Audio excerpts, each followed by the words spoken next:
हल्का सा बैग भी भारी लगे हाय।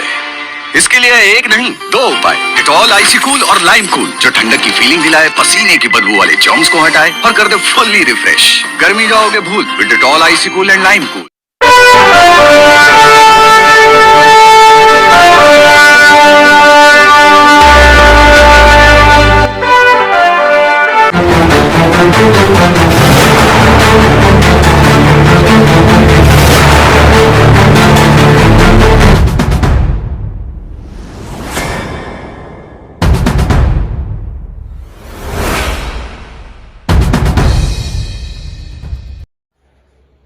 ಕೊನೆಗೂ ನಿರೀಕ್ಷೆ ಮಾಡಿದಂಥ ಉತ್ತರ ಕನ್ನಡ ಜಿಲ್ಲೆ ತೋಟಗಾರಿಕೆ ಬೆಳೆ ವಿಮೆ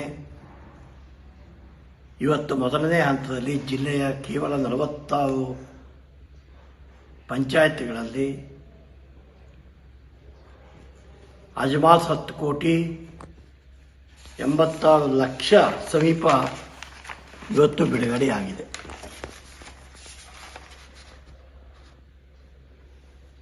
$10 ಕೋಟಿ 96 ಲಕ್ಷದ ಹಣ ಇವತ್ತು ಬಿಡುಗಡೆಯಾಗಿದೆ. ರಾಜ್ಯ ಸರ್ಕಾರ ಸಾಕಷ್ಟು ದೊಡ್ಡ ಪ್ರಯತ್ನಗಳನ್ನು ಮಾಡಿದಾಗ್ಯೂ ಕೂಡ ವಿಮಾ ಕಂಪನಿ ರೈತರಿಗೆ ಕೊಡಬೇಕಾದಂಥ ವಿಮಾ ಹಣವನ್ನು ಕೇವಲ 46 ಪಂಚಾಯತಿಗಳು ಕೊಡುವ ಮೂಲಕ ಉತ್ತರ ಕನ್ನಡ ಜಿಲ್ಲೆ ತೋಟಗಾರಿಕಾ ಬೆಳೆಗಾರರಿಗೆ ಬಹಳ ದೊಡ್ಡ ಅನ್ಯಾಯವನ್ನು ಮಾಡಿದೆ. ಇದನ್ನು ನಾನು ಜಿಲ್ಲಾ ಮಧ್ಯವರ್ತಿ ಬ್ಯಾಂಕ್ನ ಅಧ್ಯಕ್ಷನಾಗಿ ಶಾಸಕನಾಗಿ ಬಲವಾಗಿ ಖಂಡಿಸ್ತೇನೆ. ಇದರಿಂದ ರೈತಾಪಿ ಸಮುದಾಯದ ಮೇಲೆ ಇನ್ಶೂರೆನ್ಸ್ ಕಂಪನಿ ಮೇಲೆ ಇಟ್ಟಿರ್ತಕ್ಕಂಥ ವಿಶ್ವಾಸ ಸಂಪೂರ್ಣವಾಗಿ ಕಳೆದು ಹೋಗ್ತಕ್ಕಂಥ ಸ್ಥಿತಿ ನಿರ್ಮಾಣ ಆಗತ್ತೆ. ಅಷ್ಟೇ ಅಲ್ಲ, ಯಾವ ವಿಶ್ವಾಸ ಮೇಲೆ ರೈತ ವಿಮಾ ಕಂತನ್ನು ತುಂಬಿತ್ತು, ಅವು ಇನ್ನು ಮುಂದೆ ಯಾಕೆ ವಿಮಾ ಕಂತು ತುಂಬಬೇಕು ಹೇಳುವಂಥ ಸ್ಥಿತಿ ಇವತ್ತು ನಿರ್ಮಾಣ ಆಗಿದೆ. ಇದಕ್ಕೆ ಇವತ್ತು ಕರ್ನಾಟಕ ಸರ್ಕಾರ ಇವತ್ತು ಬೆಳಿಗ್ಗೆ 20ನೇ ಡೇಟಿಗೆ ಕೇಂದ್ರ ಸರ್ಕಾರದ ಅಗ್ರಿಕಲ್ಚರ್ ಸೆಕ್ರೆಟರಿ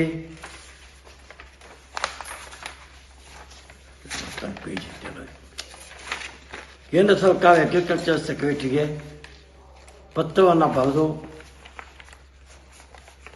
ಕೂಡಲೇ ಈ ಕುರಿತು ವಿಮಾ ಕಂಪನಿ ಮೇಲೆ ಕ್ರಮ ಜರುಗಿಸಬೇಕು. ವಿಮಾ ಕಂಪನಿ ಮೇಲೆ ಕ್ರಮ ಜರುಗಿಸದೇ ಹೋದರೆ ಉತ್ತರ ಕನ್ನಡ ಜಿಲ್ಲೆ ರೈತಾಪಿ ಸಮುದಾಯಕ್ಕೆ ಬಹಳ ದೊಡ್ಡ ಅನ್ಯಾಯ ಆಗತ್ತೆ ಹೇಳುವಂಥ ಮಾತನ್ನು ಇವತ್ತು ಸ್ಪಷ್ಟಪಡಿಸಿದ್ದಾರೆ. ಮತ್ತೊಂದು ಪೇಜ್.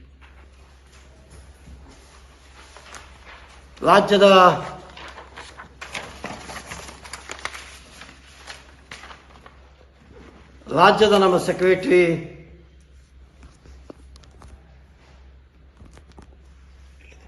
ಶ್ಯಾಮಲಾ ಇಕ್ಬಾಲ್ ಅವರು ಕೇಂದ್ರದ ಸೆಕ್ರೆಟರಿ ಮುಕುಂದ್ ಅಗ್ರವಾಲ್ ಅವರಿಗೆ ಲಿಖಿತವಾದಂಥ ಪತ್ರವನ್ನು ಇವತ್ತು ಬಿಡುಗಡೆ ಮಾಡಿ ಕಳಿಸಿದೆ. ಕೂಡಲೇ ಈ ಕುರಿತು ಕ್ರಮ ಜರುಗಿಸಬೇಕು.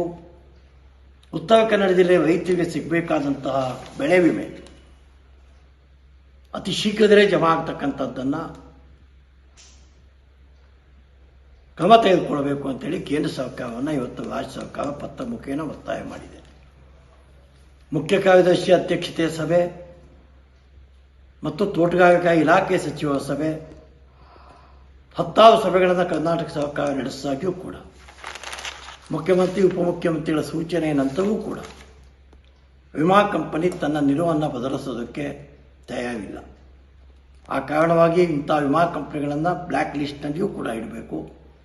ಈಗಾದಂಥ ತಪ್ಪಿಗೆ ವಿಮಾ ಕಂಪನಿ ಮೇಲೆ ಪೆನಾಲ್ಟಿ ಹಾಕಿ ಉತ್ತರ ಕನ್ನಡ ಜಿಲ್ಲೆ ಬೆಳೆಗಾರರಿಗೆ ಸಿಗಬೇಕಂತ, ತೋಟಗಾರಿಕೆ ಬೆಳೆಗಾರರಿಗೆ ಸಿಗಬೇಕಂತ ವಿಮಾ ಕಂತನ್ನು ಕೂಡಲೇ ಬಿಡುಗಡೆ ಮಾಡಬೇಕು ಅಂತೇಳಿ ಈ ಮೂಲಕ ನಾನು ಕೇಂದ್ರ ಸರ್ಕಾರವನ್ನು ಒತ್ತಾಯ ಮಾಡ್ತೀನಿ. ನಮ್ಮ ಲೋಕಸಭಾ ಸದಸ್ಯರಿಗೂ ನಾನು ವಿನಂತಿ ಮಾಡ್ತೀನಿ. ಈ ಬರೆದಂಥ ಪತ್ರದ ಮೂಲಕ ಲೋಕಸಭಾ ಸದಸ್ಯರು ಕೂಡ ಈಗಾಗಲೇ ಕೇಂದ್ರ ಕೃಷಿ ಸಚಿವರು ಗಮನವನ್ನು ಸೆಳೆದಿದ್ದಾರೆ. ಶಿವಮೊಗ್ಗದಲ್ಲಿ ಬಂದಾಗ ಅದನ್ನು ನಮ್ಮ ಕಾರ್ಯದರ್ಶಿಗಳು ತಮ್ಮ ಪತ್ರದಲ್ಲಿ ಕೂಡ ಉಲ್ಲೇಖ ಮಾಡಿದ್ದಾರೆ.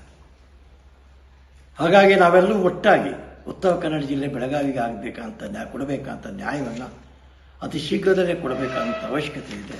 ಅದಕ್ಕೆ ಮುತುವರ್ಜಿ ವಹಿಸಬೇಕು ಅಂತ ಕೂಡ ವಿನಂತಿ ಮಾಡ್ತೀನಿ. ಒಟ್ಟಾರೆ ನಮ್ಮ ಜಿಲ್ಲೆಯಲ್ಲಿ ಎಲ್ಲಿ ಅಡಿಕೆ ಬೆಳೆ ಬೆಳೆಯೋದೇ ಇಲ್ವೋ ಆ ಪ್ರದೇಶದಲ್ಲಿ ಹೆಚ್ಚು ಬೆಳೆ ವಿಮೆ ಕೊಟ್ಟಂಥ ಕೆಲಸವನ್ನು ಮಾಡಿ ಭಾಳ ಕೊಟ್ಟಿದ ಮೇಲೆ ತೋರಿಸೋದಕ್ಕೆ ಹೊರಟಿದ್ದಾರೆ. ಅಂಕೋಲಾ ತಾಲೂಕಿನಲ್ಲಿ ಕೇವಲ 2 ಪಂಚಾಯತ, ಹೊನ್ನಾವರ ತಾಲೂಕಿಗೆ ಮಾತ್ರ ಸ್ವಲ್ಪ 10 ಪಂಚಾಯತ್ಗಳಿಗೆ ವಿಮೆ ಬಂದಿದೆ. ಕುಮಟಾ ತಾಲೂಕಿಗೆ ಕೇವಲ 1 ಪಂಚಾಯತ, ಸಿರ್ಸಿ ತಾಲೂಕಿಗೆ ಕೇವಲ 8 ಪಂಚಾಯತ, ಯಲ್ಲಾಪುರ ತಾಲೂಕಿಗೆ ಕೇವಲ 1 ಪಂಚಾಯತ, ಹಳಿಯಾಳ ತಾಲೂಕಿಗೆ 19 ಪಂಚಾಯತ, ಮುಂಡಗೋಡು ತಾಲೂಕಿಗೆ 1 ಪಂಚಾಯತ, ಸಿದ್ದಾಪುರ ತಾಲೂಕಿಗೆ 2 ಪಂಚಾಯತ, ಜೋಯಿಡಾ ತಾಲೂಕಿಗೆ 2 ಪಂಚಾಯತ. ಹೀಗೆ 46 ಪಂಚಾಯತ್ಗಳಿಂದ 10,90,00,000 ವಿಮೆ ಇವತ್ತು ಬಿಡುಗಡೆಯಾಗಿದೆ. ಇದರಿಂದ ಉತ್ತರ ಕನ್ನಡ ಜಿಲ್ಲೆ ಇನ್ಶೂರೆನ್ಸ್ ಕಟ್ಟಿರ್ತಕ್ಕಂಥ ಬೆಳಗಾವ ನಿರಾಸೆಗೆ ಒಳಗಾಗಿದ್ದಾನೆ. ವಿಮಾ ಕಂಪನಿ ಮೇಲೆ ಆಕ್ರೋಶಕ್ಕೆ ಒಳಗಾಗಿದ್ದಾನೆ. ನಾನು ಜಿಲ್ಲಾ ಮಧ್ಯವರ್ತಿ ಬ್ಯಾಂಕಿನ ಅಧ್ಯಕ್ಷನಾಗಿ ಕೇಂದ್ರ ಸರ್ಕಾರಕ್ಕೆ ಆಗ್ರಹಪಡಿಸ್ತೇನೆ, ರಾಜ್ಯ ಸರ್ಕಾರಕ್ಕೂ ಆಗ್ರಹಪಡಿಸ್ತೇನೆ.